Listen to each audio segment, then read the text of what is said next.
that impact in the last 3 months, I believe, since the new management and new writing direction has happened, has made me quite happy for the simple reason that they're not 100% going unlike this. They're doing this. They're slowly rising. They're not going straight like this as they've done every single time. They do something shocking and dramatic, and the next thing you know, it just doesn't lead anywhere. So as it stands right now, the writing direction and the management and the booking hasn't been bad. So it's been slowly improving, slowly. So I will take it for what it is. I'm not going to say the show was bad. This show was actually very good. I was more than happy with it. Admittedly, there were things that personally I wish did not happen, but it does not mean the show was bad. So one thing that really was kind of silly, that I didn't think they need to go back to, is KM and Falaba. Now, I'm kind of surprised that KM went to Falaba instead of to, Justice, and said, hey, I'm sorry about messing with you that you're fat. We need to kind of make up on this. Next week, there's going to be a tag team match. We're in it. Falaba, before he found out, he said, no, no, no. But essentially, we didn't really need to go back to this. I just feel like this is kind of taking a couple of steps back when it comes to the situation. You should just let it go and just go off with a different direction with Falaba and go off in a different direction with Cam. But I will say, because we don't know what's going to happen after this tag match, maybe teaming up Falaba and KM will be alright. Or maybe this is just setting up KM to go after Falaba, which honestly I would not like to see. I don't want to see this continue. But if it does go off in another direction, where I'm not saying Cam's going to be a good guy, but maybe at least this will springboard Cam into something different, along with Falaba, I will be alright with it. That's if this isn't Falaba just getting screwed over by Cam. That's just me. We got DJ Z's segment. Now, I knew what happened to DJ Z in having internal bleeding because his colon, I believe his colon ruptured or his rectum ruptured. I can't remember which one. His colon or his rectum. Whichever. I don't know which one exactly went wrong. I just know that he had a rupture and he had internal bleeding, and that's the reason why he was out for a year. But hearing this, it really elaborated on it and trying to give DJ Z something extra. Now, I don't know if they're going to go anywhere with him. To be honest, I wouldn't mind seeing DJ Z become a manager for a little while. Do something a little different. Not saying he's a bad wrestler. He doesn't mean he couldn't play a pretty decent character. But let's give him something different. Let him become a manager to one of the X Division guys. Let him work with him. Not saying that he's better than him, just something different. Let's go to Ali versus Taya Valkyrie. I gotta say this. I am not fond of Ali as a straight, over cutesy face. I'm just not. I really believe Ali needs to be more stern, more rough. She needs to be Cherry Bomb. Cherry Bomb wasn't a super cutesy girl, but she was nice. I want Ali to be, okay, nice, but can be a very aggressive. And as it stands, the only time you see aggressiveness is halfway through a match. Ali needs to be aggressive on the mic. She needs to be aggressive when she's not wrestling. And there's the issue that I'm having with her. She can be halfway into the match before she starts showing that mean streak and aggression. Now, if this is leading to her finally becoming more like Cherry Bomb, I'm fine with it. But if it doesn't, I'm just not fond of the Ali character anymore. She needs to be more Cherry Bomb. But here's the thing. The match was good. I really do like Taya Valkyrie. I believe she has great ability. Drop dead sexy. And in the end, I don't agree that Taya Valkyrie lose here. To be honest, I truly believe Taya Valkyrie should have won there. And then when Su Yung came out, it would kind of make it more harder for Ali to deal with. That would actually help her to start turning into Cherry Bomb. That's what I felt would have been better for her. That she lost to Taya Valkyrie. Taya Valkyrie won. Then she leaves. feeling great about herself. Then Soo Young comes out to mess with her in a casket, which I haven't seen any other promotion do a casket in quite a long time, if ever. I don't remember the last time I saw a casket ever be rolled out other than the WWE. So it was actually nice to see it. So when she came out, guess who came out? Rosemary comes out to save her friend from being torn apart and thrown into the casket. That was something I haven't seen ever outside of WWE, and I loved it. It wasn't really long, and it did have a couple of flaws in it because I think they made the pauses a little too long. They're kind of taking after the WWE doing their pauses, and I really believe they don't need to do that. It's not necessary.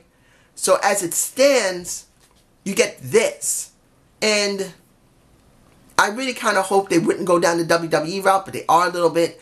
So yes, I believe they are ripping a little bit off of the WWE with a casket, using Soo Young as kind of the Undertaker type of person. So it's alright. You kind of see it in this respect. This is the way I see it. You got Soo Young, who's kind of like the Undertaker. You got, how can you say this? When it comes to Rosemary, she feels more like Kane than she feels like Mankind. She feels more like Kane. A little bit. A little bit like Kane. Well, kind of a combination of Kane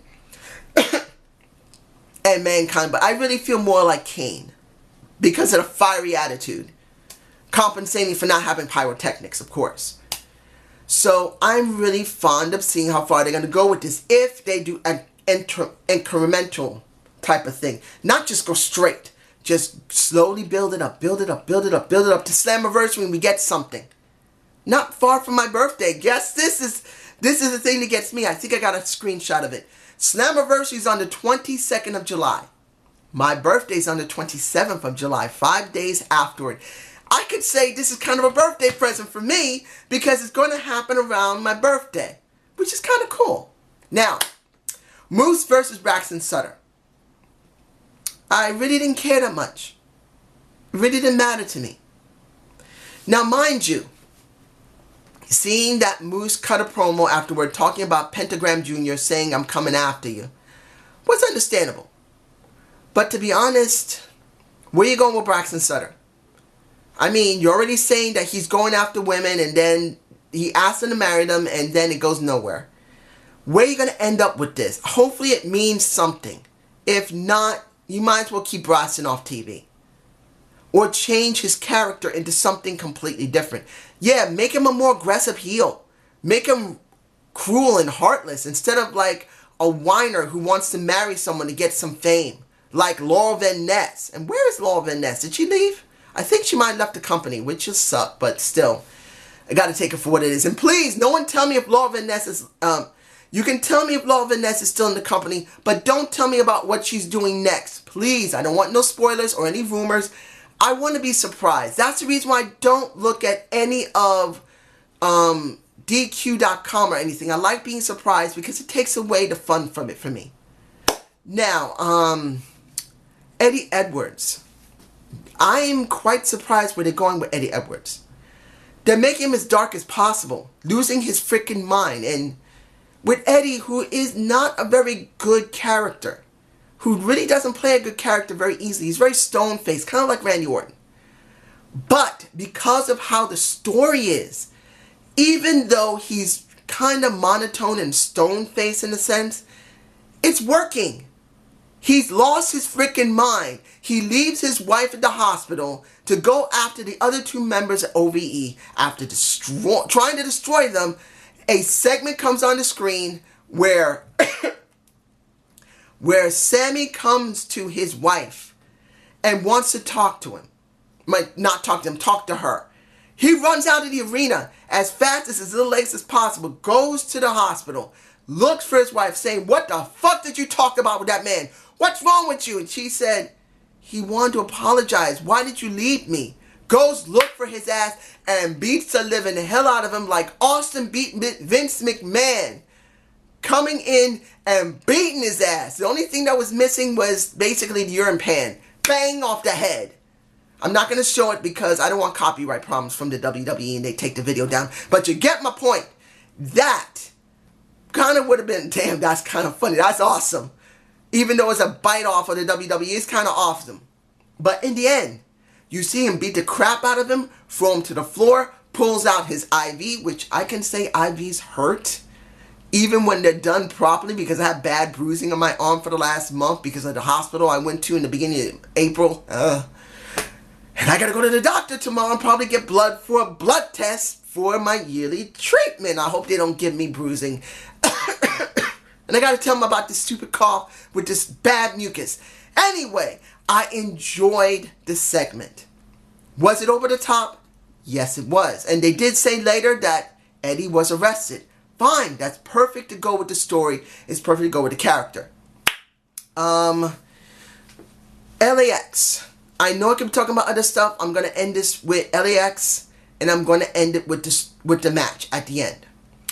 I got to say this about Santana and Ortiz. I know one of my subscribers said that Ortiz and Santana are boring as fuck. They needed Conan. Well, this is the reason why, and I say this again, this is the reason why I wish they did this ahead of time. Now, to me personally, they have not gotten boring yet, or showed they don't have the ability to talk. I want to see them talk in the ring as well in backstage segments. Right now, we saw them have a backstage segment which really shows their emotion, which I felt was adequate. There's nothing wrong with it. It was okay. It got what it needed to get across. They don't know what the hell's going on with Conan. They got to get the tag team titles back. Who the hell is king? They related very well. And this is what I was wanting almost 2 years ago. Where everyone's saying, oh, who cares? Conan is great. He's needed. No! This is the reason why Conan needed to not be there all the time and for these guys to talk on their own. Because there's going to be a point, and I say this for any of the subscribers, you know who you are. When you see these guys, if they become boring, fine. But at least we got a chance to see it. But wouldn't it have been better to see it almost 2 years ago? And then you know what you're dealing with. Because as it stands, everyone knows it because of Conan. They know that the only thing that kept them going was supposedly Conan. But what happened when Conan's not there? Now, of course, he could be written off to the story and he'll come right back and we'll get right back to what you guys love, Conan. But let's say Conan legally and legitimately is no longer part of the company. These guys are going to have to be on their own, which I've been saying for almost 2 years. They needed to talk on their own. They needed this. And now, at this moment, they have it.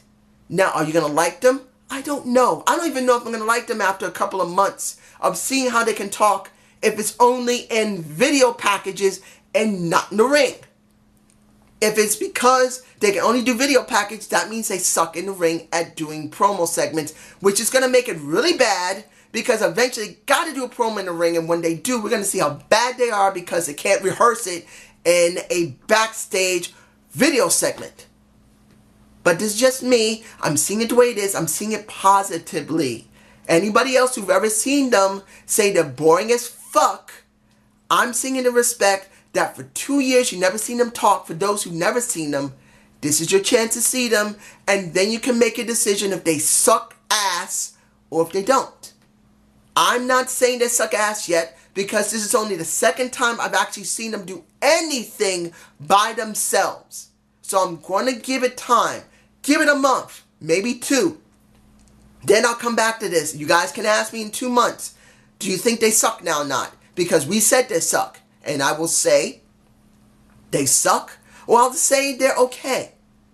I'll be honest about it. There you go. And the match itself, when it came to them facing the Dream Team or the Nightmare Team of Big Papa Pump and Eli. Damn it! I can't do that yet. Was the match okay? It was alright. It wasn't the greatest we've seen from Eli Drake, particularly working with Scott Steiner, who's in his mid-50s, who isn't a perfect worker, but let's be honest, a guy who's 55 years old, even if he keeps himself in good shape in the ring, is not going to do perfectly. There's only a few exceptions, kind of like Al Snow. That man was freaking ripped at 53, 54 years old, and he could still go in the ring perfectly fine. He looked freaking jacked. Sorry. But I'm not saying Scott is at that same level. He has his limits. He isn't perfect. You can see how slow and cumbersome he's in. And that I don't want to say I hate Scott Steiner in the ring. I'm saying that I know his limitations. He's not great in the ring. He just isn't. But it doesn't mean he can't still pull off some of his moves, even if it is clumsy, clunky, and slow. He can still do the one thing we all love. Talk his freaking ass off like a freaking idiot. The man can talk silly. The man can talk stupid, but you love it. You must have it if you're a Scott Steiner fan. And in the end, what do we get? We get Pentagram Jr. and Austin Aries at the end. And now, we got something going into next week. Who is going after what? Will Eli Drake go after the Impact Grand Championship, which we know he's not? Will he go after the world title, which he will? Will Aries try to get back that title, which he probably will? How far will they go with this? And how long will Pentagram Jr. stay on Impact until at least June when Lucha Underground comes back on? This is a question. How long is he going to stay on Impact? Will he stay on Impact? Or will he disappear after they do something? You guys, take a guess. Don't spoil it, please. Don't spoil it for me. If anybody's seen the tapings, I don't want to know. Don't tell me. If he's still there or not, I don't want to know. I don't want to know if Pentagram Jr. is still there or not. Don't tell me. If you do tell me, I will not like you. I mean, I'll get angry at you. I'll say, dude, don't do that again. I'll get angry. And I don't like getting angry. It makes my depression flare up. So please, don't make my depression flare up. Please, I mean it. Have a good day. Have a good day. Damn, I really hate going to the doctor. Peace.